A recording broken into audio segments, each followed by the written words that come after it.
ਸਤਿ ਸ਼੍ਰੀ ਅਕਾਲ। ਤੁਸੀਂ ਜੁੜੇ ਹੋਏ ਹੋ ਪੰਜਾਬੀ ਰੇਡੀਓ USA ਦੇ ਨਾਲ ਤੇ ਮੈਂ ਹਾਂ ਪ੍ਰਵੀਨ ਸ਼ਰਮਾ ਲੈ ਕੇ ਹਾਜ਼ਰ ਹਾਂ ਪ੍ਰੋਗਰਾਮ ਖਬਰ ਤੇ ਨਜ਼ਰ।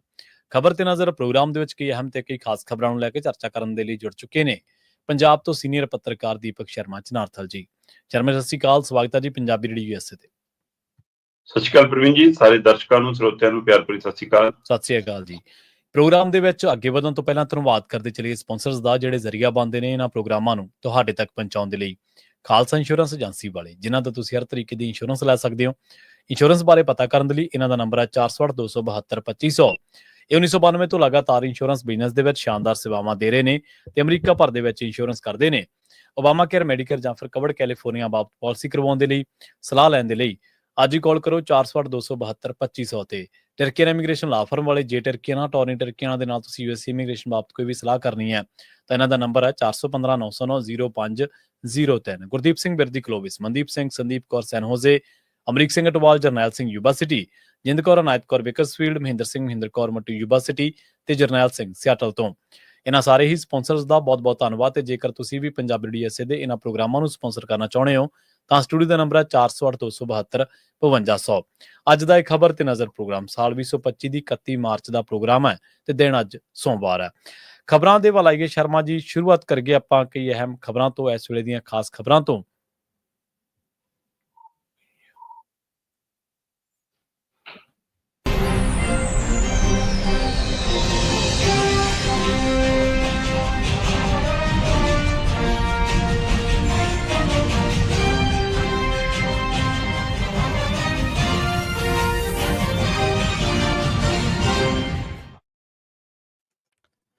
ਸ਼ਰਮਾ ਜੀ, ਗੱਲ ਕਰੀਏ ਕਿਸਾਨੀ ਦੀ ਤੇ ਕਿਸਾਨੀ ਮਸਲਿਆਂ ਦੀ। ਉਧਰ ਕਣਕ ਦਾ ਸੀਜ਼ਨ ਵੀ ਸ਼ੁਰੂ ਹੋ ਚੁੱਕਿਆ। ਕਣਕ ਦੀ ਖਰੀਦ ਕਹਿੰਦੇ ਅੱਜ ਤੋਂ ਸ਼ੁਰੂ ਹੈ ਤੇ ਕਿਸਾਨੀ ਦੇ ਮਸਲੇ ਵੀ ਜਿਉਂ ਦੇ ਤਿਉਂ ਨੇ, ਬਰਕਰਾਰ ਨੇ। ਬਿਲਕੁਲ ਜੀ। ਲੰਘੇ ਸ਼ਾਮ ਜੇਕਰ ਮੈਂ ਭਾਰਤ ਦੇ ਹਿਸਾਬ ਨਾਲ ਗੱਲ ਕਰਾਂ ਤਾਂ 31 ਮਾਰਚ ਨੂੰ ਜੀ ਪੰਜਾਬ ਭਰ ਦੇ ਵਿੱਚ ਲਗਭਗ ਸਾਰੇ ਮੰਤਰੀਆਂ, ਸੰਤਰੀਆਂ, ਆਮ ਆਦਮੀ ਪਾਰਟੀ ਦੇ ਲੀਡਰਾਂ ਜਾਂ MLA ਦੇ ਘਰਾਂ ਮੂਹਰੇ ਕਿਸਾਨਾਂ ਨੇ ਪ੍ਰਦਰਸ਼ਨ ਕੀਤਾ 11 ਵਜੇ ਤੋਂ ਲੈ ਕੇ ਦੁਪਹਿਰ ਦੇ 3-4 ਵਜੇ ਤੱਕ ਜੀ। ਸੋ ਕਾਫੀ ਹੱਦ ਤੱਕ ਉਹ ਸਫਲ ਵੀ ਰਿਹਾ, ਉਹਦੀ ਚਰਚਾ ਵੀ ਹੋਈ, ਕਿਉਂਕਿ ਜਦੋਂ ਕਿਸਾਨਾਂ ਨੂੰ ਸ਼ੰਭੂ ਖਨੌਰੀ ਤੋਂ ਹਟਾਇਆ ਗਿਆ ਤਾਂ ਹਟਾਉਣ ਦੇ ਤਰੀਕੇ ਤੇ ਇਹਨਾਂ ਦੇ ਵਤੀਰੇ ਤੇ ਬਹੁਤ ਵੱਡਾ ਸਵਾਲ ਖੜਾ ਹੋਇਆ। ਜੀ ਬਿਲਕੁਲ ਸਹੀ। ਖਾਸ ਕਰਕੇ ਮੇਰੀ ਕੱਲ ਵੀ ਗੱਲ ਹੋ ਰਹੀ ਸੀ ਕਿ ਜਿਹੜੇ ਮੁੰਡਿਆਂ ਤੋਂ ਟਰਾਲੀਆਂ ਇਹਨਾਂ ਨੇ ਪੁਲਿਸ ਵਾਲਿਆਂ ਨੂੰ ਚਕਵਾਈਆਂ, ਉਹਨਾਂ ਚੋਂ ਬਹੁਤ ਗਿਣਤੀ ਹਰਿਆਣੇ ਤੋਂ ਠੇਕੇ ਤੇ ਲਿਆਏ ਸੀ। ਤੇ ਫਿਰ ਨਤੀਜਾ ਦੇਖੋ ਕਿ ਟਰਾਲੀਆਂ ਦਿੱਲੀ ਦੇ ਬਾਰਡਰ ਤੱਕ ਤੋਂ ਲੱਭ ਰਹੀਆਂ ਨੇ। ਜੀ ਜੀ। ਇੰਨੀ ਦੂਰ ਜਾਣ ਕੇ ਛਡਾਈਆਂ ਨੇ ਜਾਂ ਚਕਾਈਆਂ ਨੇ ਜਾਂ ਦੇ ਦਿੱਤੀਆਂ ਨੇ, ਇਹ ਅਜੇ ਸਵਾਲ ਬੁਝਾਰਤ ਬਣਿਆ ਹੋਇਆ। ਆਮ ਆਦਮੀ ਪਾਰਟੀ ਦੇ ਲੀਡਰਾਂ ਦੇ ਘਰਾਂ ਚੋਂ ਮਿਲ ਰਹੀਆਂ ਨੇ, ਪੁਲਿਸ ਵਾਲਿਆਂ ਦੇ ਘਰਾਂ ਚੋਂ। ਸੋ ਇਸ ਲਈ ਇਹ ਸਵਾਲ ਬਹੁਤ ਵੱਡੇ ਹੁੰਦੇ ਨੇ ਕਿ ਪੁਲਿਸ ਵਾਲਿਆਂ ਦੀ, ਜਿਵੇਂ ਤੁਸੀਂ ਗੱਲ ਕੀਤੀ। ਸੋ ਇਸ ਦੇ ਉੱਤੇ ਰੋਸਾ ਜ਼ਿਆਦਾ ਪਨਪ ਰਿਹਾ। ਹੁਣ ਇੱਕ ਤਾਂ ਤਰੀਕਾ ਸੀਗਾ ਜਿਵੇਂ ਖਿੱਚ-ਧੂ ਕੀਤੀ, ਤੋੜ ਭੰਨ ਕੀਤੀ, ਫਿਰ ਸਮਾਨ ਖਰਾਬ ਕੀਤਾ। ਇਸ ਤਰ੍ਹਾਂ ਮਤਲਬ ਕਿ ਕੀ ਏਦਾਂ ਤੁਸੀਂ ਹਿੰਮਤ ਤੋੜ ਲਓਗੇ?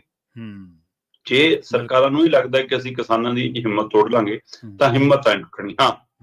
ਕਿਸਾਨਾਂ ਨੂੰ ਇਸ ਨੁਕਤੇ ਤੇ, ਜਥੇਬੰਦੀ ਨੂੰ ਇਸ ਨੁਕਤੇ ਤੇ ਗੱਲ ਜ਼ਰੂਰ ਕਰਨੀ ਪੈਣੀ ਕਿ ਇਹਦੇ ਨਾਲ ਅਸੀਂ ਲੋਕਾਂ ਨਾਲ ਨਾ ਉਲਝੀਏ। ਸਹੀ, ਬਿਲਕੁਲ ਸਹੀ। ਆਵਾਮ ਨਾਲ ਸਾਡਾ ਟਕਰਾਅ ਨਾ ਹੋਵੇ। ਜਿਹੜਾ ਨਰੇਟਿਵ ਸਿਰਜਿਆ ਜਾ ਰਿਹਾ ਉਸ ਨਰੇਟਿਵ ਨੂੰ ਹਵਾ ਨਾ ਅਸੀਂ ਦੇਈਏ, ਉਹਦੇ ਉੱਤੇ ਉਹਨਾਂ ਨੂੰ ਕੰਮ ਕਰਨ ਦੀ ਲੋੜ ਆ। ਸੋ ਇਸੇ ਲਈ ਉਹਨਾਂ ਨੇ ਫਿਰ ਇਹ ਤਰੀਕਾ ਮਿਲਦਾ ਚੁਣਿਆ ਕਿ ਅਸੀਂ ਮੁੱਖ ਮੰਤਰੀ ਦੇ, ਮੰਤਰੀਆਂ ਦੇ, MLA ਦੇ, ਇਹਨਾਂ ਦੇ ਘਰਾਂ ਮੂਹਰੇ ਘਿਰਾਓ ਕਰੀਏ। ਔਰ ਕੀ ਸੰਗਰੂਰ, ਕੀ ਜਲੰਧਰ, ਕੀ ਅੰਮ੍ਰਿਤਸਰ, ਕੀ ਤਰਨਤਾਰਨ, ਕੀ ਬਠਿੰਡਾ, ਕੀ ਫਗਵਾੜਾ, ਕਿਤੇ ਕੋਈ ਜਿਹਾ ਥਾਂ ਨਹੀਂ ਸੀ ਜਿੱਥੇ ਕੱਲ ਧਰਨਾ ਲਗਭਗ, ਜੇਕਰ ਮੈਂ ਜ਼ਿਲ੍ਹਾ ਪੱਧਰ ਤੇ ਵੀ ਗੱਲ ਕਰਾਂ ਤਾਂ 18-19 ਥਾਵਾਂ ਤੋਂ, ਜ਼ਿਲ੍ਹਿਆਂ ਤੋਂ ਮੇਰੇ ਕੋਲ ਸਿੱਧੀਆਂ ਖਬਰਾਂ ਸੀਗੀਆਂ ਕਿ ਹਾਂ ਧਰਨੇ ਲੱਗੇ ਨੇ। ਜੀ ਜੀ। ਕੁਲਤਾਰ ਸਿੰਘ ਸੰਧਵਾ ਹੋਰੀ ਵੀ ਧਰਨੇ ਜਾ ਕੇ ਬੈਠ ਗਏ ਜੀ। ਭਗਤ ਦੇ ਘਰ ਮੂਹਰੇ ਖਾਸਾ ਟਕਰਾਅ ਵੀ ਹੋ ਗਿਆ। ਇਹਨਾਂ ਸੰਗਰੂਰ ਦਾ ਸੜਕ ਤੱਕ ਤੇ ਆਉਣਾ ਪੈ ਗਿਆ ਉਹਨਾਂ ਨੂੰ। ਸੋ ਇਸ ਤਰ੍ਹਾਂ ਦਾ ਵਤੀਰਾ। ਸੋ ਇਹ ਸਾਰੇ ਵਰਤਾਰੇ ਦੇ ਵਿਚਾਲੇ ਜੀ ਅੱਜ ਕਣਕ ਦੀ ਖਰੀਦ ਸ਼ੁਰੂ ਹੋਣੀ ਹੈ। ਅੱਜ 1 ਅਪ੍ਰੈਲ ਚੜ੍ਹ ਗਈ ਹੈ ਸਾਡੇ। ਜੀ। ਅੱਜ ਤੋਂ ਮੰਡੀਆਂ ਸ਼ੁਰੂ ਹੋਣੀਆਂ। ਬੇਸ਼ੱਕ ਕੁਝ ਮੰਡੀਆਂ 'ਚ ਕਣਕ ਥੋੜੇ ਵਕਫੇ ਨਾਲ ਆਊਗੀ ਜਾਂ ਕੁਝ 'ਚ ਅੱਜ ਆਉਣੀ ਵੀ ਸ਼ੁਰੂ ਹੋ ਸਕਦੀ ਹੈ, ਪਰ ਸਵਾਲ ਸਰਕਾਰ ਦੇ ਪ੍ਰਬੰਧਾਂ ਦਾ। ਸਭ ਨੂੰ ਪਤਾ ਹੈ ਕਿ ਝੋਨਾ ਕਿਵੇਂ ਸਾਡਾ ਰੁੜਿਆ। ਨਾ ਲਿਫਟਿੰਗ ਦਾ ਇਹਨਾਂ ਕੋਲੋਂ ਪ੍ਰਬੰਧ ਸੀ, ਨਾ ਟਰਾਂਸਪੋਰਟ ਦਾ ਪ੍ਰਬੰਧ ਸੀ, ਨਾ ਚੱਜ ਨਾਲ ਬਾਰਦਾਨਾ ਆ ਰਿਹਾ ਸੀ, ਅਦਾਇਗੀ ਵਾਲਾ ਆਪਣਾ ਮਸਲਾ ਸੀ, ਹੈ ਨਾ। ਸੋ ਇਹ ਸਾਰੇ ਰੈਕ ਖਾਲੀ ਨਹੀਂ ਹੋ ਸਕੇ ਸੀ। ਸੋ ਹੁਣ ਵੀ ਮੁੱਖ ਮੰਤਰੀ ਸਾਹਿਬ ਕਹਿੰਦੇ ਮੈਂ 3 ਦਿਨ ਪਹਿਲਾਂ ਜੀ ਕੇਂਦਰ ਨਾਲ ਗੱਲ ਕਰਾਂ। ਮਤਲਬ 3 ਦਿਨ ਪਹਿਲਾਂ ਗੱਲ ਹੁੰਦੀ ਹੈ। ਝੋਨੇ ਵਾਲਾ ਸੀਜ਼ਨ ਨਿਬੜਨ ਤੋਂ ਬਾਅਦ ਕਣਕ ਦੀ ਤਿਆਰੀ ਲਈ ਬੈਠਕਾਂ ਹੋ ਜਾਂਦੀਆਂ। ਜੀ ਸਹੀ ਹੈ, ਬਿਲਕੁਲ। ਕਿਉਂਕਿ ਇਹ ਇੱਕ ਪੂਰਾ ਪ੍ਰੋਸੈਸ ਹੈ, ਪੂਰੀ ਪ੍ਰਕਿਰਿਆ ਹੈ। ਤੇ ਸਰਕਾਰ ਸਿਰਫ ਇਸੇ ਗੱਲ 'ਚ ਬਾਗੋ ਬਾਗਾ ਕਿ ਜੀ ਉਹ ਖਰੀਦ ਲਿਮਟ ਮਨਜ਼ੂਰ ਹੋ ਗਈ ਜੀ ਸਾਡੀ, ਹਾਂਜੀ ਹਾਂਜੀ, ਇਸੇ ਨੂੰ ਉਹ ਆਪਣੇ ਇਸ਼ਤਿਹਾਰ ਵਜੋਂ, ਪ੍ਰਾਪਤੀ ਵਜੋਂ, ਮੈਡਲ ਵਜੋਂ ਪ੍ਰਚਾਰ ਦਿੰਦੇ ਕਿ ਭਾਈ ਇਹ ਕੋਈ ਨਵਾਂ ਵਰਤਾਰਾ ਵਾਪਰਿਆ, ਪਹਿਲੀ ਵਾਰੀ ਮਿਲ ਰਹੀ ਹੈ ਕੋਈ, ਹਰ ਵਾਰ ਇਦਾਂ ਹੀ ਮਨਜ਼ੂਰ ਹੁੰਦੀ ਹੈ ਤੇ ਉਹਦੇ ਵਿੱਚ ਆਮਦ ਦੇ ਹਿਸਾਬ ਨਾਲ ਵਾਧਾ ਵੀ ਹੋ ਜਾਂਦਾ। ਤੇ ਇਸ ਲਈ ਮਤਲਬ ਇਹ ਇਸੇ ਨੂੰ ਪ੍ਰਾਪਤੀ ਗਣੀ ਜਾਂਦੇ। ਦੇਖੋ ਜੀ, ਖਰੀਦ ਤੋਂ ਪਹਿਲਾਂ ਹੀ ਹੁੰਦੀ ਹੈ ਹਮੇਸ਼ਾ ਲਿਮਟ ਮਨਜ਼ੂਰ ਜੀ। ਸਹੀ ਹੈ, ਬਿਲਕੁਲ ਸਹੀ ਹੈ। ਤੇ ਜਾਂ ਤਾਂ ਇਹ ਜਮਾ ਹੀ ਰੋਟੀ ਨੂੰ ਉੱਚੀ ਕਹਿੰਦੇ ਨੇ, ਠੀਕ ਹੈ ਨਾ, ਜਾਂ ਜ਼ਿਆਦਾ ਹੀ ਚਤਰ ਬਣਦੇ ਨੇ। ਸਹੀ ਹੈ। ਹੁਣ ਇਹ ਸਾਰੀ ਪ੍ਰਕਿਰਿਆ 'ਚ ਸਵਾਲ ਇਸ ਵਾਰ ਫੇਰ ਵੱਡਾ ਹੋਊਗਾ ਪ੍ਰਵੀਨ ਜੀ, ਸਿੱਲੋਆਂ ਦਾ। ਹਾਂਜੀ, ਬਿਲਕੁਲ, ਖੁੱਲੀ ਮੰਡੀ ਦਾ। ਕਿਉਂਕਿ ਜਿਸ ਤਰ੍ਹਾਂ ਲਗਾਤਾਰ ਕੇਂਦਰ ਨੇ ਮੰਡੀਕਰਨ ਨੂੰ ਖਤਮ ਕਰਨ ਦੇ ਲਈ, ਚਾਹੇ ਉਹ ਸਾਡਾ ਪੇਂਡੂ ਵਿਕਾਸ ਫੰਡ ਰੋਕਿਆ, ਚਾਹੇ ਉਹ ਕਟੌਤੀ ਦੀਆਂ ਪ੍ਰਕਿਰਿਆਵਾਂ ਚੱਲੀਆਂ, ਚਾਹੇ ਕਿਸੇ ਤਰ੍ਹਾਂ ਦਾ ਉਹ ਹੈ ਨਾ ਮਾਰਕੀਟ ਫੀਸ ਹੋਵੇ, ਚਾਹੇ ਉਹ ਆੜ੍ਹਤੀਆਂ ਦਾ ਕਮਿਸ਼ਨ ਹੋਵੇ, ਉਹ ਸਾਰਿਆਂ ਦੇ ਵਿੱਚ ਲੋਕਾਂ ਨੂੰ ਮੰਡੀ ਤੋਂ ਤੋੜ ਕੇ ਸਿੱਲੋ ਤੱਕ ਲਿਜਾਣ ਦੀ ਪ੍ਰਕਿਰਿਆ। ਸੋ ਆਪਾਂ ਕਿੰਨੀ ਵਾਰ ਮੈਨੂੰ ਲੱਗਦਾ ਹਿਮਾਚਲ ਵਾਲੇ ਸੇਬ ਵਪਾਰੀਆਂ ਦੀ ਗੱਲ ਕੀਤੀ ਹੋਣੀ ਕਿ ਭਾਈ ਉਹ ਦ੍ਰਿਸ਼ ਨੂੰ ਮੂਹਰੇ ਰੱਖ ਕੇ ਚੱਲਿਓ। ਵੈਸੇ ਤਾਂ ਹੁਣ ਗੱਲਾਂ ਆਪਾਂ ਕਣਕ ਦੀਆਂ ਕਰ ਰਹੇ ਹਾਂ ਤੇ ਵਿੱਚ ਰਾਣਾ ਗੁਰਜੀਤ ਆਪਣੀ ਮੱਕੀ ਵਾਲੀ ਖੇਡ ਵੀ ਪਾ ਕੇ ਬੈਠੇ ਨੇ। ਇਹ ਵੀ ਉਸੇ ਖੁੱਲੀ ਮੰਡੀ ਦਾ ਸਿੱਲੋ ਵਾਲੀ ਇੱਕ ਦ੍ਰਿਸ਼ ਹੈ। ਬਿਲਕੁਲ।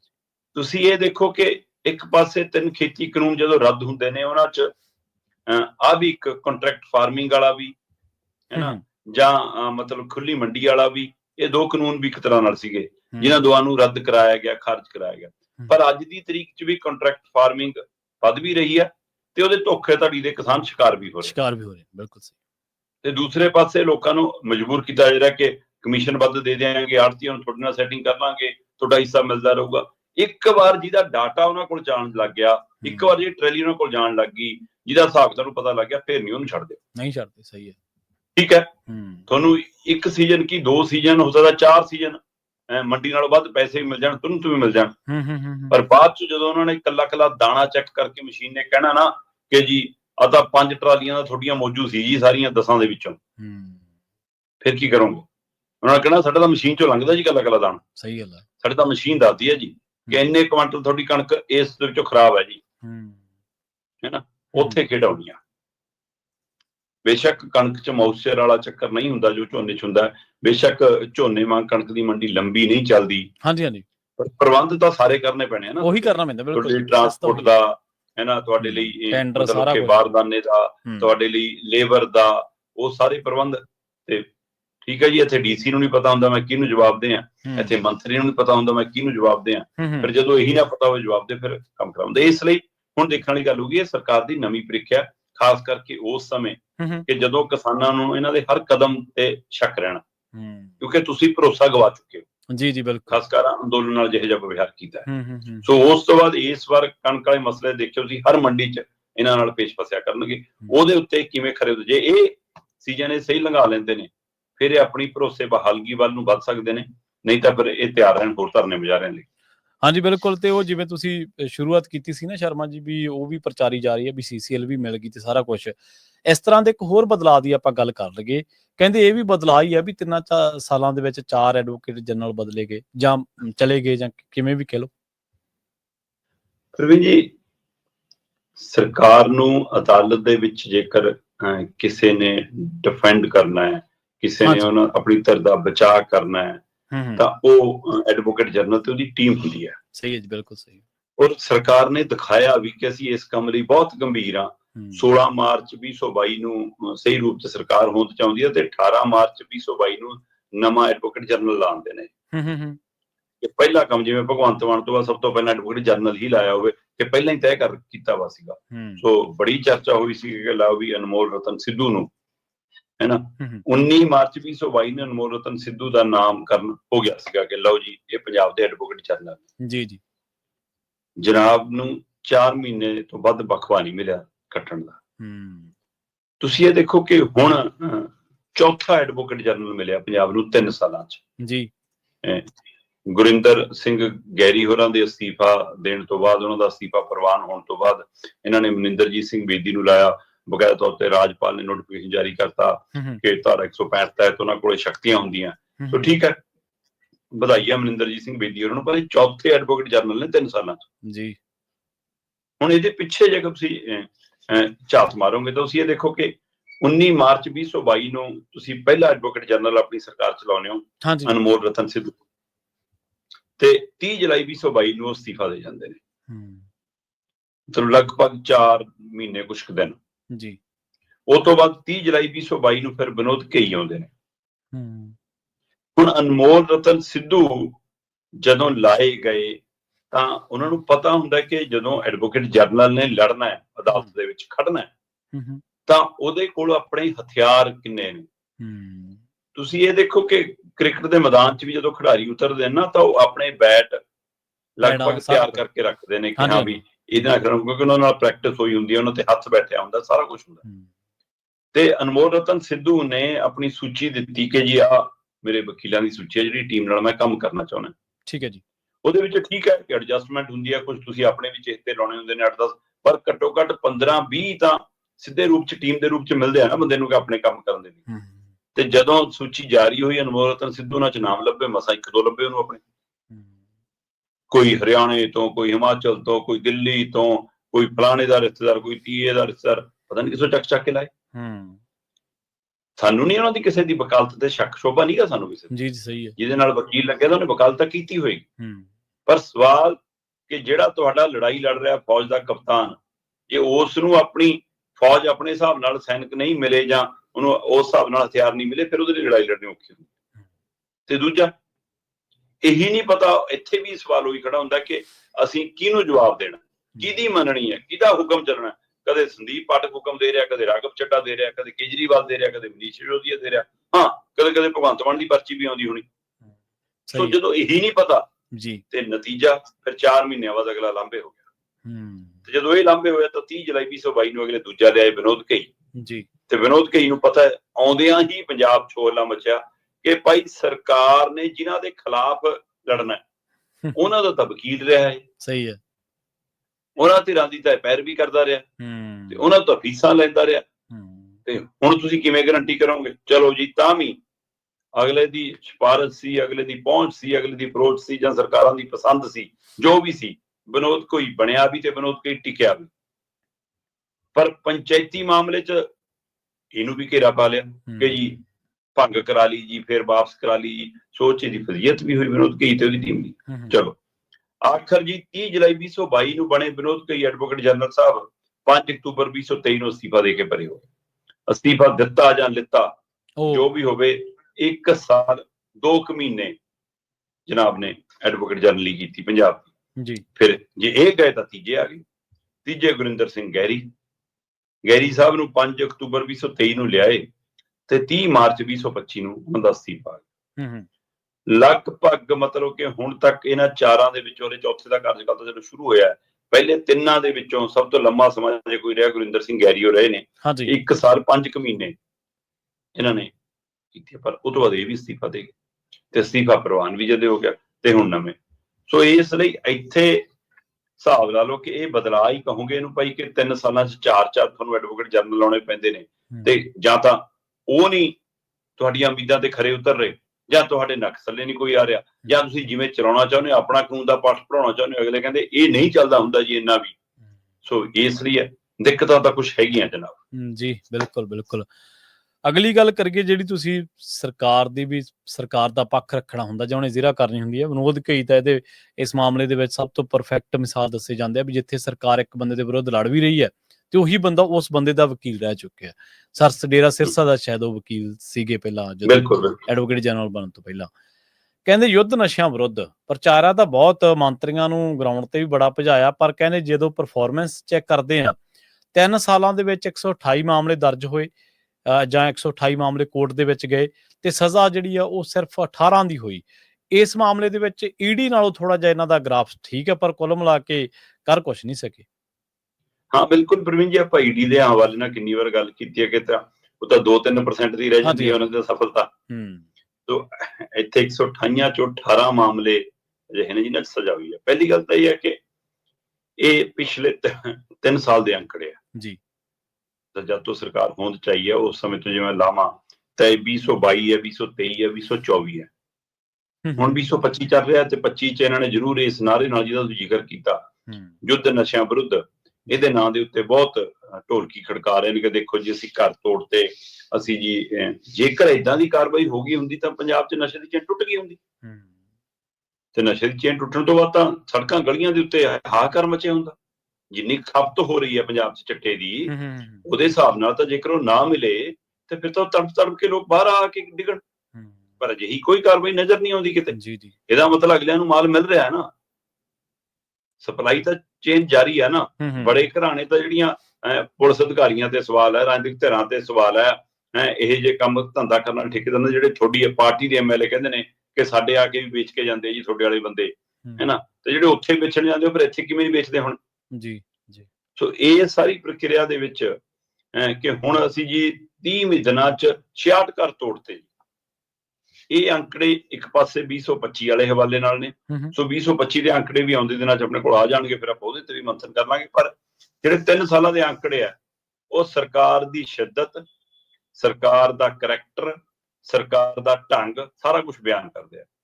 ਪ੍ਰਵੀਨ ਜੀ 3 ਸਾਲਾਂ 'ਚ 128 ਮਾਮਲੇ ਦਰਜ ਹੋਏ ਆ ਨਸ਼ਿਆਂ ਦੇ ਮਾਮਲੇ ਦੇ ਵਿੱਚ, ਨਸ਼ਾ ਤਸਕਰੀ ਦੇ ਮਾਮਲੇ 'ਚ, ਤੇ ਸਜ਼ਾ ਸਿਰਫ 18 ਨੂੰ ਹੋਈ ਹੈ। ਸਾਲ 2022 ਦੇ ਵਿੱਚ ਇਹ ਕਹਿੰਦੇ ਅਸੀਂ 51,000 ਕਿਲੋਗ੍ਰਾਮ ਤੋਂ ਵੱਧ ਹੈਰੋਇਨ ਫੜੀ, 51,252 ਕਿਲੋ, ਤੇ ਜੀ ਇਹਦੇ ਵਿੱਚ 62 ਮਾਮਲੇ ਦਰਜ ਹੁੰਦੇ ਆ 2022 ਦੇ ਵਿੱਚ। 62 ਮਾਮਲਿਆਂ 'ਚ ਸਜ਼ਾ ਸਿਰਫ 3 ਨੂੰ ਹੈ, 62 ਪਿੱਛੇ 3 ਨੂੰ ਸਜ਼ਾ। ਫਿਰ ਸਾਲ ਚੜ ਗਿਆ 2023, 2023 ਦੇ ਵਿੱਚ ਵੀ 47,000 ਕਿਲੋਗ੍ਰਾਮ ਤੋਂ ਵੱਧ ਹੈਰੋਇਨ ਫੜ ਹੁੰਦੀ ਹੈ ਜਾਂ ਡਰੱਗ ਫੜ ਹੁੰਦੀ ਹੈ, 47,475 ਕਿਲੋਗ੍ਰਾਮ, ਤੇ ਮਾਮਲੇ ਦਰਜ ਹੁੰਦੇ ਆ 15, ਤੇ 15 ਚੋਂ ਸਜ਼ਾ 9 ਨੂੰ ਹੋਈ ਆ। ਇੱਥੇ ਅੰਕੜਾ ਠੀਕ ਲੱਗਦਾ, ਫਿਰ ਵੀ 15 ਪਿੱਛੇ 9 ਨੂੰ ਸਜ਼ਾ। ਦੂਸਰੇ ਪਾਸੇ ਆ ਗਿਆ ਜੀ 2024 ਦੇ ਵਿੱਚ ਵੀ 46,000 ਕਿਲੋਗ੍ਰਾਮ ਤੋਂ ਵੱਧ ਡਰੱਗ ਫੜ ਹੋਈ, 46,227 ਕਿਲੋਗ੍ਰਾਮ, ਠੀਕ ਹੈ ਜੀ, ਤੇ ਜੀ 52 ਮਾਮਲੇ ਦਰਜ ਹੋਏ, ਸਜ਼ਾ ਸਿਰਫ 6 ਨੂੰ ਹੈ। ਮਤਲਬ 62 ਪਿੱਛੇ 3 ਨੇ, 52 ਪਿੱਛੇ 6 ਨੇ, ਸਿਰਫ ਇੱਕ ਹੈ ਜਿੱਥੇ 15 ਪਿੱਛੇ 9 ਨੇ, ਸੋ 128 ਚੋਂ 18 ਨੂੰ। ਉਹ ਡਰੱਗ ਫੰਡ ਦੇ ਵਿੱਚ ਅਸੀਂ ਮੋਹਰੀ ਸੂਬਿਆਂ ਚਾਹੁੰਦੇ ਹਾਂ। ਇਹ ਵੱਖਰੀ ਗੱਲ ਹੈ ਕਿ ਗੁਜਰਾਤ ਦੀ ਮੁਦਰਾ ਪੋਰਟ ਤੇ ਦੁਨੀਆ ਦੀ ਸਭ ਤੋਂ ਵੱਡੀ ਖੇਪ ਫੜੀ ਗਈ ਸੀ, ਬਿਲਕੁਲ, ਤੇ ਉਸ ਨੂੰ ਪ੍ਰਚਾਰਿਆ ਖੂਬ ਇਹਨਾਂ ਨੇ ਕਿ ਲਓ ਜੀ। ਪਰ ਸਵਾਲ ਇਹ ਹੈ ਕਿ ਇਹਦਾ ਮਤਲਬ ਗੁਜਰਾਤ ਦੀ ਮੁਦਰਾ ਪੋਰਟ ਤੇ ਕਿੱਡੀ ਵੱਡੀ ਤਸਕਰੀ ਹੁੰਦੀ ਹੈ, ਤੇ ਤੁਸੀਂ ਇੱਕ ਖੇਪ ਨੂੰ ਫੜਨ ਦਾ ਹਵਾਲਾ ਦੇ ਰਹੇ ਹੋ, ਬਾਕੀ ਕਿੱਥੇ ਖਪਤ ਹੁੰਦੀ ਹੈ ਇਹ ਕਦੇ ਨਹੀਂ ਦੱਸਦੇ ਕਿੰਨਾ ਕੁ ਟੱਪਦਾ ਜੀ। ਤੇ ਉਹ ਜੇ ਆਪਾਂ ਫੜੋ ਫੜੀ ਦੇ ਹਵਾਲੇ ਨਾਲ ਵੀ ਜਾਣਾ ਹੋਵੇ ਤਾਂ ਰਾਜਸਥਾਨ ਨੰਬਰ 1 ਹੈ। ਸਭ ਤੋਂ ਵੱਧ ਜੇਕਰ ਕੋਈ ਡਰੱਗ ਫੜੀ ਜਾ ਰਹੀ ਹੈ ਤਾਂ ਰਾਜਸਥਾਨ 'ਚ ਫੜੀ ਜਾ ਰਹੀ, ਦੂਏ ਨੰਬਰ ਤੇ ਪੰਜਾਬ ਦਾ ਨਾਮ ਆਉਂਦਾ, ਤੀਏ ਤੇ ਗੁਜਰਾਤ ਦਾ ਆਉਂਦਾ, ਚੌਥੇ ਜੰਮੂ ਕਸ਼ਮੀਰ ਆਉਂਦਾ। ਪਰ ਇਹ ਜਿਹੜੀਆਂ ਫੜੀਆਂ ਜਾਂਦੀਆਂ ਨੇ ਉਹ ਵੀ ਆਪਾਂ ਨੂੰ ਪਤਾ ਹੈ, ਤੇ ਜਿਹੜੀਆਂ ਨਹੀਂ ਫੜੀਆਂ ਜਾਂਦੀਆਂ ਉਹ ਵੀ ਆਪਾਂ ਨੂੰ ਪਤਾ ਹੈ ਕਿ ਇਹਨੂੰ ਕਿੱਦਾਂ ਸੈਟਲ ਕੀਤਾ ਜਾਂਦਾ। ਤੇ ਆ ਅੰਕੜੇ ਕਾਫੀ ਕੁਝ ਬਿਆਨ ਕਰਦੇ ਨੇ ਸਰਕਾਰ ਦਾ ਚਿਹਰਾ ਮੋਹਰਾ ਕਿ 3 ਸਾਲਾਂ 'ਚ ਕਾਰਗੁਜ਼ਾਰੀ ਕਹੀ ਜੀ ਰਹੀ ਹੈ, ਔਰ ਇਹਨਾਂ 'ਚ ਕੋਈ ਵੀ ਵੱਡਾ ਨਾਮੀ ਗ੍ਰਾਮੀ ਵੱਡਾ ਤਸਕਰ ਨਹੀਂ ਹੈ। ਜੀ ਬਿਲਕੁਲ। ਤੇ ਉਧਰ ਗੱਲ ਕਰੀਏ ਸ਼੍ਰੋਮਣੀ ਅਕਾਲੀ ਦਲ ਦੀ ਸਿਆਸਤ ਦੇ ਬਾਰੇ, 5 ਮੈਂਬਰੀ ਕਮੇਟੀ ਕਹਿੰਦੇ ਜਿਹੜੇ ਕੰਮ ਕਰ ਰਹੀ ਹੈ, ਭਰਤੀ ਮੁਹਿੰਮ ਉਹਨਾਂ ਦੀ ਚੱਲ ਰਹੀ ਹੈ, ਉਸ ਮੁਹਿੰਮ ਦੇ ਦਰਮਿਆਨ ਜਿਹੜਾ ਹੁੰਗਾਰਾ ਮਿਲ ਰਿਹਾ ਹੈ, ਉਸ ਹੁੰਗਾਰੇ ਨੇ ਬਾਦਲ ਦਲੀਆਂ ਨੂੰ ਫਿਕਰਾਂ ਦੇ ਵਿੱਚ ਪਾਤਾ ਜੀ। ਬਿਲਕੁਲ ਜੀ, 5 ਮੈਂਬਰੀ ਕਮੇਟੀ ਜਿਸ ਕਦਰ ਬੜੇ ਠਰਮੇ ਨਾਲ, ਬੜੇ ਸਹਿਜ ਬਿਰਤੀ ਨਾਲ, ਜਾਂ ਜਿਹੜੀ ਇਕਜੁੱਟਤਾ ਨਾਲ ਕੰਮ ਕਰ ਰਹੀ ਹੈ ਨਾ, ਉਸ ਨੂੰ ਕਮਾਲ ਦਾ ਹੁੰਗਾਰਾ ਮਿਲਿਆ ਜੀ। ਪ੍ਰਵੀਨ ਜੀ, ਗਿਆਨੀ ਹਰਪ੍ਰੀਤ ਸਿੰਘ ਹੋਰੀ ਵਿਦੇਸ਼ ਦੌਰਾ ਕਰਕੇ ਗਏ ਨੇ, ਤੇ ਉਹ ਵਿਦੇਸ਼ ਦੌਰੇ ਤੇ ਕਹਿੰਦੇ ਉਹਨਾਂ ਨੂੰ ਜਿਹੋ ਜਿਹਾ ਹੁੰਗਾਰਾ ਮਿਲਿਆ, ਉਸ ਨੇ ਵੀ ਬਾਦਲ ਦਲ ਦੀ ਫਿਕਰ ਵਧਾਈ ਹੈ ਜੀ। ਹੋਰ ਛੱਡੋ, ਉਸ ਹੁੰਗਾਰੇ ਨੇ ਤਾਂ ਕਹਿੰਦੇ ਸੱਤਾਧਾਰੀ ਧਿਰ ਆਮ ਆਦਮੀ ਪਾਰਟੀ ਨੂੰ ਫਿਕਰ 'ਚ ਪਾਇਆ, ਕਿਉਂਕਿ ਆਮ ਆਦਮੀ ਪਾਰਟੀ ਦੇ ਮਜ਼ਬੂਤੀ ਦਾ ਇੱਕ ਕਾਰਨ NRI ਭਰਾ ਨੇ। ਉਹਨਾਂ ਨੂੰ ਜਿਸ ਤਰ੍ਹਾਂ ਸਪੋਰਟ, ਜਿਸ ਤਰ੍ਹਾਂ ਦੀ ਫੰਡਿੰਗ ਦੱਬ ਕੇ NRI ਭਰਾਵਾਂ ਨੇ ਕੀਤੀ, ਤੇ ਤੁਸੀਂ ਇਹ ਅੰਦਾਜ਼ਾ ਲਾ ਲਓ ਕਿ ਇਹ ਉਹਨਾਂ ਦੀ ਵੀ ਬਾਤ ਨਹੀਂ ਪੁੱਛਦੇ, ਉਹਨਾਂ ਦਾ ਵੀ ਹਾਲ ਨਹੀਂ ਪੁੱਛਦੇ, ਉਹਨਾਂ ਦੇ ਦਰਦ ਵੀ ਨਹੀਂ ਕਦੇ ਫਰੋਲਦੇ, ਕਦੇ ਉਹਨਾਂ ਦੇ ਉਂਗਲ ਵੀ ਨਹੀਂ ਧਰਦੇ। ਚਲੋ ਅਗਲਿਆਂ ਤਾਂ ਫਿਰ ਵੀ ਬਾਹਰੋਂ ਬੈਠ ਕੇ ਮਾਲੀ ਮਦਦ ਕੀਤੀ ਹੈ ਨਾ, ਜਾਂ ਮੰਨ ਲਈ ਆਪਾਂ ਇਹ ਕਹੀਏ ਕਿ ਉਸ ਸਮੇਂ ਲਈ ਕੁਝ ਨੇ ਕੰਮਕਾਰ ਛੱਡ ਕੇ ਵੀ ਇੱਥੇ ਆਏ, ਜਾਂ ਜਹਾਜ਼ ਭਰ ਕੇ ਵੀ ਆਏ ਸਪੋਰਟ ਲਈ, ਰਿਸ਼ਤੇਦਾਰਾਂ ਨੂੰ ਕਹਿਣ ਲਈ। ਪਰ ਜਿਹੜੇ ਪਰਮਾਨੈਂਟ ਇੱਥੇ ਬੈਠੇ ਨੇ, ਜਿਨ੍ਹਾਂ ਨੇ ਸਿੱਧੀਆਂ ਵੋਟਾਂ ਪਾ ਕੇ ਤੁਹਾਡੀ ਸਰਕਾਰ ਬਣਾਈ, ਤੁਸੀਂ ਤਾਂ ਉਹਨਾਂ ਦੀ ਬਾਤ ਨਹੀਂ ਪੁੱਛਦੇ। ਸੋ ਇਸ ਲਈ NRI ਭਰਾ ਜਿਆਦਾ ਗਿਲਾ ਨਾ ਕਰਨ, ਇਹ ਇਸੇ ਤਰ੍ਹਾਂ ਵਿਚਾਰ ਸਾਰਿਆਂ ਨਾਲ ਹੀ ਹੋ ਰਿਹਾ। ਪਰ ਹਾਂ, ਗਿਆਨੀ ਹਰਪ੍ਰੀਤ ਸਿੰਘ ਹੋਰਾਂ ਦੀ ਫੇਰੀ ਨੇ ਜਾਂ ਉਹਨਾਂ ਨੂੰ ਮਿਲ ਰਹੇ ਹੁੰਗਾਰੇ ਨੇ ਕਿਤੇ ਨਾ ਕਿਤੇ ਫਿਕਰ 'ਚ ਤਾਂ ਪਾ ਦਿੱਤਾ ਇਹਨਾਂ ਨੂੰ। ਹੁਣ ਅਕਾਲੀ ਦਲ ਦਾ ਫਿਕਰ ਇਸ ਗੱਲੋਂ ਵੀ ਹੈ ਪ੍ਰਵੀਨ ਜੀ, ਇਹਦੇ ਵਿੱਚ ਕੋਈ ਦੋ ਰਾਏ ਨਹੀਂ ਕਿ ਪੰਜਾਬ ਚੋਂ ਜਿਹੜਾ ਵਿਅਕਤੀ ਉੱਠ ਕੇ ਵਿਦੇਸ਼ ਨੂੰ ਗਿਆ, ਹਾਂਜੀ, ਖਾਸ ਕਰਕੇ ਪੇਂਡੂ ਪਿਛੋਕੜ ਚੋਂ, ਉਹਦੀ ਸਿੱਧੇ ਰੂਪ 'ਚ ਅਸਿੱਧੇ ਰੂਪ 'ਚ ਸ਼੍ਰੋਮਣੀ ਅਕਾਲੀ ਦਲ ਨਾਲ ਤਾਰ ਜੁੜਦੀ ਹੈ, ਜੁੜਦੀ ਰਹੀ ਹੈ। ਬਿਲਕੁਲ ਸਹੀ ਜੀ, ਸਹੀ ਹੈ, ਕਿਸੇ ਵੀ ਰੂਪ 'ਚ ਹੋਵੇ, ਚਾਹੇ ਉਹ ਕਿਹੜੀ ਮਰਜ਼ੀ ਪੀੜ੍ਹੀ ਦੇ ਹਵਾਲੇ ਨਾਲ ਹੋਵੇ। ਸੋ ਪੰਜਾਬ ਦੇ ਪਿੰਡਾਂ ਚੋਂ ਗਏ ਬੰਦਿਆਂ ਦੀਆਂ ਤਾਰਾਂ ਅਕਾਲੀ ਦਲ ਨਾਲ ਜੁੜਦੀਆਂ ਰਹੀਆਂ। ਹਾਂ, ਬਾਦਲ ਦਲ ਤੱਕ ਵੀ ਬਰਕਰਾਰ ਰਹੀਆਂ, ਪਰ ਫਿਰ ਮੋਹ ਭੰਗ ਵੀ ਹੁੰਦਾ ਗਿਆ ਤੇ ਇਹਨਾਂ ਦੇ ਕਾਰਜਾਂ ਤੋਂ ਲੋਕ ਦੁਖੀ ਹੋ ਕੇ ਪਿਛਾਂਹ ਵੀ ਹਟਦੇ ਰਹੇ ਤੇ ਕਈਆਂ ਤਾਂ ਇਹ ਕਹਿਣੋਂ ਵੀ ਆਪਣਾ ਆਪ ਲੁਕਾਉਣਾ ਪੈ ਗਿਆ ਕਿ ਅਸੀਂ ਅਕਾਲੀ ਹੁੰਦੇ ਸੀ। ਸਹੀ, ਬਿਲਕੁਲ, ਜਾਂ ਅਸੀਂ ਇੱਥੋਂ ਤੱਕ ਸਥਿਤੀ ਆਈ। ਸੋ ਇਸ ਲਈ ਗਿਆਨੀ ਹਰਪ੍ਰੀਤ ਸਿੰਘ ਦਾ ਹੁੰਗਾਰਾ ਤੇ 5 ਮੈਂਬਰੀ ਕਮੇਟੀ ਦੀ ਕਾਰਜਵਿਧਾ ਨੇ ਹਾਂਜੀ ਉਹਨਾਂ ਪਰਿਵਾਰਾਂ 'ਚ ਵੀ ਆਸ ਜਗਾਈ ਹੈ, ਉਹਨਾਂ ਪਰਿਵਾਰਾਂ ਨੂੰ ਵੀ ਹਿੰਮਤ ਦਿੱਤੀ ਹੈ। ਬੇਸ਼ੱਕ ਪੈਰਲਲ ਬਹੁਤ ਬਰੀਕ ਮਹੀਨ ਇੱਕ ਫਿਕਰ ਤੁਰਿਆ ਆਉਂਦਾ ਕਿ ਐ ਨਾ ਹੋਵੇ ਕਿ ਅਸੀਂ ਇਹਨਾਂ ਨੂੰ ਬਲ ਦੇ ਦਈਏ, ਇਹਨਾਂ ਨੂੰ ਤਾਕਤ ਦੇ ਦਈਏ, ਕੱਲ ਨੂੰ ਇਹ ਬੀਜੇਪੀ ਦੀ ਗੋਦੀ 'ਚ ਬਹਿ ਜਾਣ। ਇਹ ਫਿਕਰ ਖੜਾ ਹੈ ਜੀ ਜੀ, ਇਹ ਪੈਰਲਲ ਤੁਰਿਆ ਆਉਂਦਾ ਨਾਲ, ਹੈ ਨਾ। ਇਹ ਸ਼ੰਕੇ ਸ਼ੋਭੇ ਕਈ ਵਾਰ ਸਾਹਮਣੇ ਵੀ ਆਉਂਦੇ ਨੇ ਕਈ ਪਹਿਲੂਆਂ ਤੋਂ। ਉਸ ਦੇ ਬਾਵਜੂਦ ਵੀ ਹੁਣ ਕਿਉਂਕਿ ਯਕੀਨ ਤਾਂ ਕਿਸੇ ਤੇ ਕਰਨਾ ਪਊਗਾ, ਅਸੀਂ ਬਾਰ-ਬਾਰ ਧੋਖਾ ਖਾ ਰਹੇ, ਉਹਦੇ ਬਾਵਜੂਦ ਵੀ ਯਕੀਨ ਤਾਂ ਕਰਨਾ ਪਊਗਾ। ਸੋ ਗਾਂ ਤਾਂ ਵਧਣਾ ਹੈ, ਅੱਗੇ ਤਾਂ ਤੁਰਨਾ ਹੈ। ਸੋ 5 ਮੈਂਬਰੀ ਕਮੇਟੀ ਹੁਣ ਜਦੋਂ ਵਿਚਰਦੀ ਆ ਨਾ ਤਾਂ ਆਪ ਮਾਰੇ ਲੋਕ ਆਉਂਦੇ ਨੇ, ਜੀ ਜੀ, ਆਪ ਮਾਰੇ ਆ ਕੇ ਪਰਚੀਆਂ ਕਟਾ ਰਹੇ ਨੇ, ਮੈਂਬਰਸ਼ਿਪ ਹੋ ਰਹੀ ਆ। ਕੀ ਮਰੇਲਕੋਟਲਾ, ਕੀ ਮੋਗਾ, ਹੈ ਨਾ, ਕੀ ਜਲੰਧਰ ਤੇ ਕੀ ਇੱਥੇ ਸਮਾਣੇ। ਸੋ ਵੱਡਾ ਇਕੱਠ ਸੀ। ਅੱਛਾ, ਹੁਣ ਇਸ ਇਕੱਠ ਦੇ ਹਵਾਲੇ ਨਾਲ ਕਈਆਂ ਦੇ ਮਨ 'ਚ ਇਹ ਜਾਂਦਾ ਕਿ ਬਈ ਸੁਧਾਰ ਲਹਿਰ ਵਾਲੇ ਇਹਨਾਂ ਦੀ ਪਿੱਠ ਤੇ ਇਹ ਤਾਂ ਉਹ ਕਰਾਉਂਦੇ ਨੇ, ਕਿਉਂਕਿ ਜਿਵੇਂ ਮਨਪ੍ਰੀਤ ਆਲੀ ਨੇ ਕੀਤਾ ਤਾਂ ਕਹਿੰਦੇ ਜੀ ਇਹ ਤਾਂ ਮਨਪ੍ਰੀਤ ਆਲੀ ਦੇ ਹਲਕੇ 'ਚ ਤਾਂ ਉਹਨੇ ਇਕੱਠ ਕਰ ਲਿਆ। ਅੱਛਾ ਜੀ, ਇਹ ਤਾਂ ਰਖੜਿਆਂ ਨੇ ਕਰਾਤਾ, ਇਹ ਚੰਦੂ ਮਾਜਰੇ ਨੇ ਕਰਾਤਾ ਜੀ, ਇਹ ਤਾਂ ਉਹ ਇਲਾਕੇ।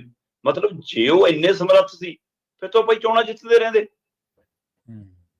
ਜੋ ਇੰਨੇ ਹੀ ਮਕਬੂਲ ਹੁੰਦੇ, ਜੇ ਉਹਨਾਂ ਦੇ ਕਹੇ ਤੇ ਹੀ ਐ ਹੁੰਦਾ ਫਿਰ ਤਾਂ ਉਹਨਾਂ ਦੇ ਕਹੇ ਤੇ ਵੋਟਾਂ ਵੀ ਪੈ ਜਾਂਦੀਆਂ। ਤੇ ਇਹ ਉੱਧਰ ਵੀ ਰਹੇ ਨੇ, ਉਸ ਸਿਰ 'ਚ ਵੀ ਰਹੇ ਨੇ, ਜਾਂ ਤਾਂ ਉਧਰ ਵੀ ਨਾਲ ਸੀ ਫਿਰ ਤਾਂ ਵੋਟਾਂ ਦੋਹਰੀਆਂ ਸੀ। ਤੇ ਇਸ ਲਈ ਇਹ ਜਿੰਨਾ ਮਰਜ਼ੀ ਕੋਈ ਕਹਿ ਲਵੇ, ਕਿਤੇ ਨਾ ਕਿਤੇ 5 ਮੈਂਬਰੀ ਕਮੇਟੀ ਜਿਵੇਂ ਇਹ ਕਹਿ ਕੇ ਵਿਚਰ ਰਹੀ ਆ ਕਿ ਅਸੀਂ ਭਾਈ ਪਾਰਟੀ ਨਹੀਂ, ਅਸੀਂ ਸਮਝੌਤੇ ਕਰਨ ਨਹੀਂ ਜਾਣਾ ਕਿਸੇ ਨਾਲ, ਅਸੀਂ ਲੀਡਰ ਨਹੀਂ, ਅਸੀਂ ਤਾਂ ਅਕਾਲ ਤਖਤ ਸਾਹਿਬ ਦੇ ਹੁਕਮਾਂ ਅਨੁਸਾਰ ਚੱਲ ਰਹੇ ਹਾਂ ਤੇ ਉਸ ਹੁਕਮਾਂ ਅਨੁਸਾਰ ਅਸੀਂ ਭਰਤੀ ਪ੍ਰਕਿਰਿਆ ਲਈ ਆਏ ਹਾਂ। ਅਸੀਂ ਤਾਂ ਡੈਲੀਗੇਟ ਚੁਣਨੇ ਆ, ਬਾਅਦ ਚ ਜੋ ਮਰਜ਼ੀ ਹੋਵੇ। ਇਸ ਦੇ ਬਾਵਜੂਦ ਵੀ ਗਿਆਨੀ ਹਰਪ੍ਰੀਤ ਸਿੰਘ ਤੇ ਮਨਪ੍ਰੀਤ ਇਆਲੀ ਇੱਕ ਵੱਖਰੇ ਚਿਹਰੇ ਮੋਹਰੇ ਵਜੋਂ ਉੱਭਰ ਰਹੇ ਨੇ। ਪਰ ਜਿਹੜੀ ਨਾਲ ਦੇ ਸਾਥੀ ਨੇ, ਬਡਾਲਾ ਹੋਰੀ, ਚਾਹੇ ਉਹ ਹੈ ਨਾ ਝੁੰਦਾ ਹੋਰੀ, ਉਹਨਾਂ ਦੇ ਉੱਤੇ ਵੀ ਲੋਕਾਂ ਦਾ ਯਕੀਨ ਵਧ ਰਿਹਾ। ਸੋ ਇਸ ਲਈ ਕਿਉਂਕਿ ਕੱਲ ਮੈਂ ਦੇਖ ਰਿਹਾ ਸੀਗਾ ਕਿ ਸਮਾਣੇ ਦੇ ਵਿੱਚ ਉਹਨਾਂ ਨੇ ਏਜੰਡਾ ਵੀ ਲਗਭਗ ਦਿੱਤਾ, ਠੀਕ ਹੈ, ਉਹਦੇ ਉੱਤੇ ਵੀ ਗੱਲ ਹੋਣੀ ਸ਼ੁਰੂ। ਉਸ ਏਜੰਡੇ ਚੋਂ ਸਿੱਧਾ ਝਲਕਾਰਾ ਮਿਲਦਾ ਇਕਬਾਲ ਸਿੰਘ ਝੁੰਦਾ ਵਾਲੀ ਰਿਪੋਰਟ ਦਾ ਕਿ ਵੀ ਜਿਹੜਾ ਪਾਰਟੀ ਦਾ ਪ੍ਰਧਾਨ ਉਹ ਮੁੱਖ ਮੰਤਰੀ ਨਹੀਂ, ਜਿਹੜਾ ਮੁੱਖ ਮੰਤਰੀ ਉਹ ਪਾਰਟੀ ਦਾ ਪ੍ਰਧਾਨ ਨਹੀਂ, ਜਿਹੜਾ ਐਸਜੀਪੀਸੀ ਦੇ ਵਿੱਚੋਂ ਰਾਜਨੀਤੀ 'ਚ ਨਹੀਂ, ਜਿਹੜਾ ਰਾਜਨੀਤੀ 'ਚ ਅਕਾਲੀ ਦਲ ਦੀ ਜੋ ਐਸਜੀਪੀਸੀ 'ਚ ਨਹੀਂ, ਹੈ ਨਾ। ਸਮਾਂ ਹੱਦ ਵੀ ਤੈਅ ਕਿ ਇੰਨੀ ਵਾਰੇ ਪ੍ਰਧਾਨ ਬਣੋਗੇ, ਇੰਨੇ ਸਾਲ ਲਈ ਉਹ ਬਣੋਗੇ। ਸੋ ਇਹ ਜਿਹੜੀਆਂ ਗੱਲਾਂ ਨੇ, ਪਰਿਵਾਰਵਾਦ ਚੋਂ ਟਿਕਟ ਨਹੀਂ, ਇੱਕ ਨੂੰ ਹੀ ਟਿਕਟ ਮਿਲੂਗੀ ਔਰ ਇੱਕੋ ਪਾਸੇ ਮਿਲੂਗੀ।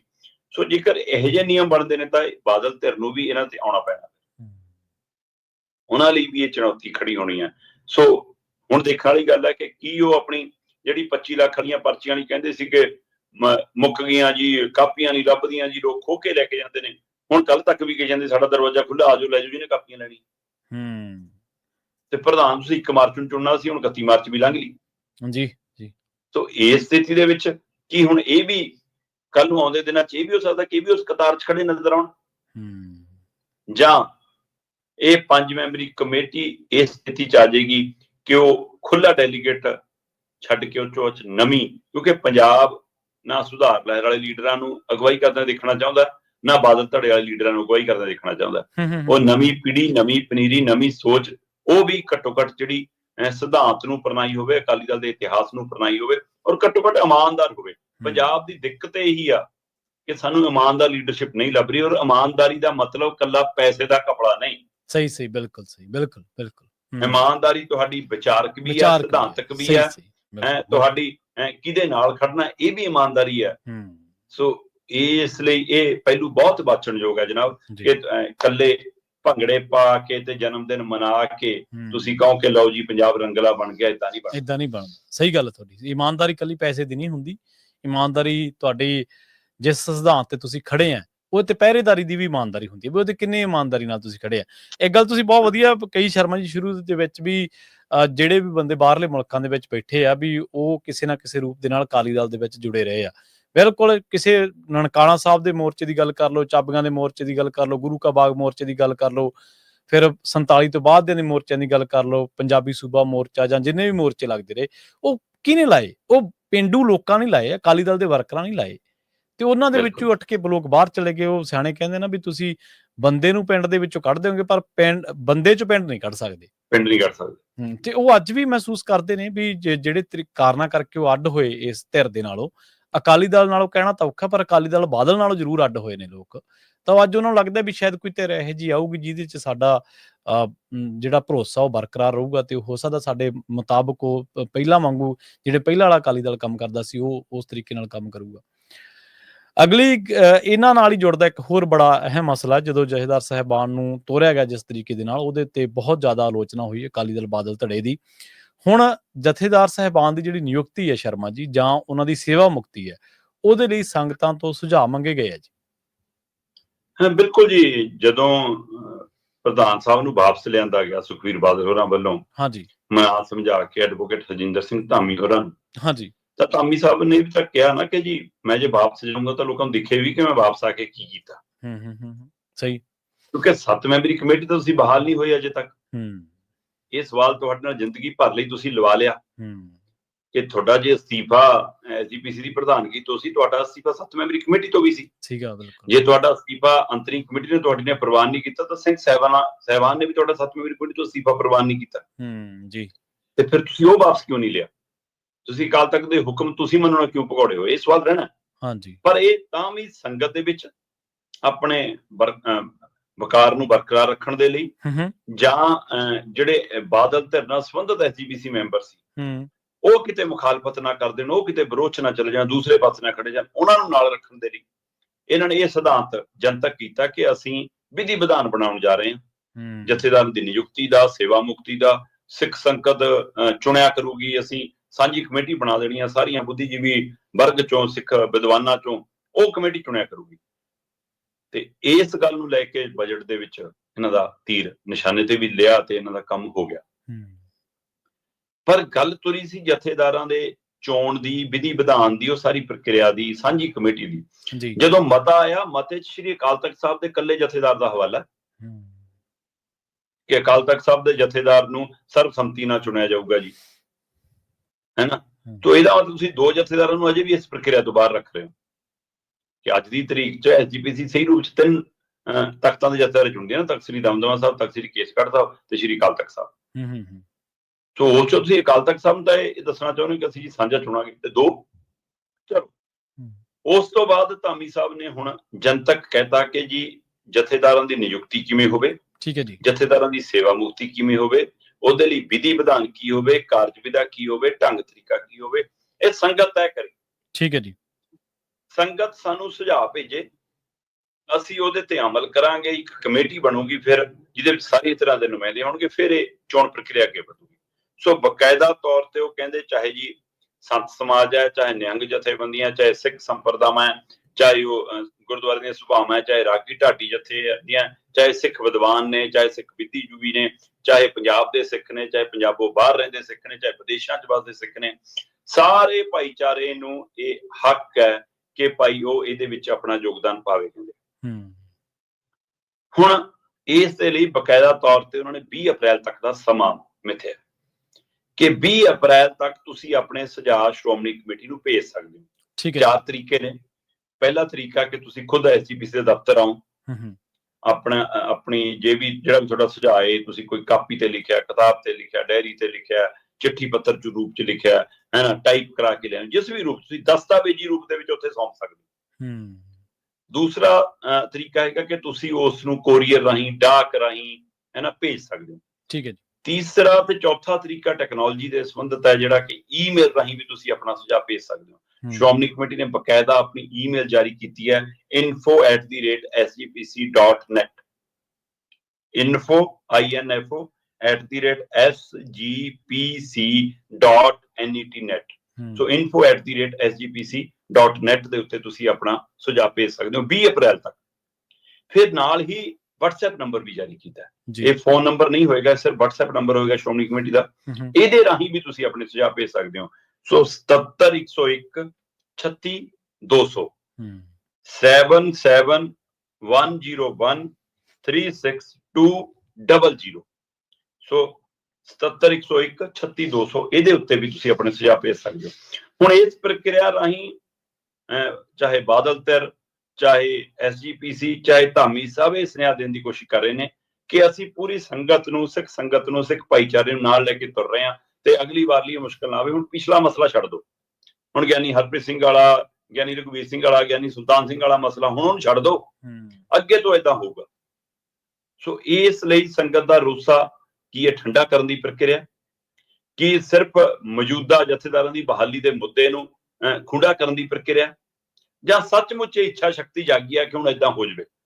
ਜੇ ਇਹ ਹੋ ਜਾਵੇ ਜੋ ਕਿਹਾ ਜਾ ਰਿਹਾ ਤਾਂ ਸਿੱਖ ਭਾਈਚਾਰੇ ਲਈ ਵੀ, ਸਾਡੀਆਂ ਸੰਸਥਾਵਾਂ ਲਈ ਵੀ, ਹੈ ਨਾ, ਤੇ ਅਕਾਲੀ ਦਲ ਬਾਦਲ ਧਿਰ ਲਈ ਵੀ, ਜਾਂ ਸਮੁੱਚੇ ਅਕਾਲੀ ਧਿਰਾਂ ਲਈ ਵੀ ਸਹਾਈ ਹੋਏਗਾ ਔਰ ਸ਼ੁਭ ਹੋਏਗਾ। ਪਰ ਮੈਨੂੰ ਚੇਤੇ ਕਿ ਇਹੀ ਜੀ ਕੋਸ਼ਿਸ਼ ਇੱਕ ਵਾਰ ਪਹਿਲਾਂ ਹੋ ਚੁੱਕੀ ਆ ਜੀ। ਇੱਕ ਵਾਰ ਪਹਿਲਾਂ ਵੀ ਖਰੜਾ ਤਿਆਰ ਹੋ ਚੁੱਕਿਆ, ਉਹ ਖਰੜਾ ਮੁੜ ਕੇ ਲੱਭਿਆ ਨਹੀਂ ਕਦੇ। ਕੀ ਉੱਥੇ ਤੱਕ ਗੱਲ ਜਾਊਗੀ, ਜਾਂ ਸਿਰਫ ਇਹ ਮੌਜੂਦਾ ਸੰਕਟ ਨੂੰ ਟਾਲਣ ਦਾ ਇੱਕ ਤਰੀਕਾ ਕਿ ਜਿਵੇਂ ਟਾਸਕ ਹੁੰਦਾ ਨਾ ਕਿ ਪਹਿਲਾਂ ਬਜਟ ਸੈਸ਼ਨ ਲੰਘਾ ਲਓ, ਪਹਿਲਾਂ ਗਿਆਨੀ ਹਰਪ੍ਰੀਤ ਵਾਲਾ ਮਸਲਾ ਨਿਬੇੜ ਲਓ, ਹੁਣ ਗਿਆਨੀ ਰਘੁਵੀਰ ਸਿੰਘ ਵਾਲਾ ਨਿਬੇੜ ਲਓ, ਹੁਣ ਆ 5 ਮੈਂਬਰੀ ਕਮੇਟੀ ਕੰਨੀ ਨੂੰ ਹੋ ਜਾਓ। ਸੋ ਪੜਾ ਜਿਹੜਾ ਆਈ ਜਾਵੇ ਉਹਨਾਂ ਨੂੰ ਟਾਲੋ ਵਾਲੋ। ਪਰ ਇਹ ਟਾਲਣਾ ਗੱਲ ਹੋਰ ਹੁੰਦੀ ਹੈ, ਮਸਲੇ ਦਾ ਹੱਲ ਹੋਰ ਹੁੰਦਾ। ਸੋ ਜੇ ਤਾਂ ਇਹ ਟਾਲ ਮਟੋਲ ਹੋਊਗੀ ਫਿਰ ਇਹ ਹੋਰ ਬਦਨਾਮੀ ਖੱਟਣਗੇ, ਤੇ ਜੇ ਇਹਦੇ ਤੇ ਪਹਿਰਾ ਦੇ ਦੇਣਗੇ ਤਾਂ ਸ਼ਾਇਦ ਕੁਝ ਚੰਗਾ ਹੋਣ ਦੀ ਆਸ ਵੱਧ। ਤੁਸੀਂ ਟਾਲ ਮਟੋਲ ਦੀ ਗੱਲ ਕੀਤੀ ਹੈ ਨਾ, ਇੱਥੇ ਆ ਕੇ ਤੁਸੀਂ ਬਹੁਤ ਵਧੀਆ ਕਨਕਲੂਡ ਕੀਤਾ ਸ਼ਰਮਾ ਜੀ। ਮੈਨੂੰ ਇਹ ਗੱਲ ਚੰਗੀ ਲੱਗੀ ਵੀ ਕਿਸੇ ਵੀ ਸਿਸਟਮ ਨੂੰ, ਕਿਸੇ ਵੀ ਮਤੇ ਨੂੰ, ਕਿਸੇ ਵੀ ਪ੍ਰਸਤਾਵ ਨੂੰ, ਕਿਸੇ ਵੀ ਚੀਜ਼ ਨੂੰ ਜੇਕਰ ਤੁਸੀਂ ਅਮਲੀ ਜਾਮਾ ਪਹਿਨਾਉਣਾ ਚਾਹੁੰਦੇ ਆ ਤਾਂ ਉਹ ਤੁਹਾਡੇ ਕੰਮਾਂ ਤੋਂ ਝਲਕਦਾ ਹੋਣਾ ਚਾਹੀਦਾ ਕਿ ਤੁਸੀਂ ਉੱਧਰ ਨੂੰ ਕਿਵੇਂ ਵੱਧ ਰਹੇ ਹੋ। ਤੇ ਜਿਵੇਂ ਤੁਸੀਂ ਟਾਲ ਮਟੋਲ ਦੀ ਗੱਲ ਕੀਤੀ ਹੈ ਤੇ ਇੱਥੋਂ ਇਹਨਾਂ ਦਾ ਐਡਾ ਕਿੱਡਾ ਕੁ ਭਰੋਸਾ ਇਹਨਾਂ ਨੇ ਜਿਹੜਾ ਲੋਕਾਂ 'ਚ ਬਣਾਇਆ ਹੋਇਆ, ਜੀ ਤੋਂ ਲੋਕ ਕਹਿ ਦੇਣਗੇ ਵੀ ਇਹ ਵੀ ਆ ਜਿਹੜਾ ਹੁਣ ਸੁਝਾਅ ਮੰਗੇ ਜਾ ਰਹੇ ਵੀ ਕਿਸੇ ਤਣ ਪੱਤਣ ਲੱਗ ਜਾਊਗਾ। ਸ਼ਰਮਾ ਜੀ, ਨਾਲ ਖਾਸ ਖਬਰਾਂ ਤੇ ਖਾਸ ਜਾਣਕਾਰੀਆਂ ਦੇ ਲਈ ਤੁਹਾਡਾ ਬਹੁਤ ਬਹੁਤ ਧੰਨਵਾਦ ਜੀ। ਬਹੁਤ ਸ਼ੁਕਰੀਆ ਜੀ। ਪ੍ਰੋਗਰਾਮ ਖਬਰ ਤੇ ਨਜ਼ਰ ਨੂੰ ਆਪਾਂ ਇੱਥੇ ਹੀ ਸਮਾਪਤ ਕਰਾਂਗੇ। ਤੁਹਾਡਾ ਸਾਰਿਆਂ ਦਾ ਵੀ ਬਹੁਤ ਧੰਨਵਾਦ। ਸਤਿ ਸ਼੍ਰੀ ਅਕਾਲ। ਜੁੜੇ ਰਹੋ ਪੰਜਾਬੀ ਰੇਡੀਓ USA ਦੇ ਨਾਲ।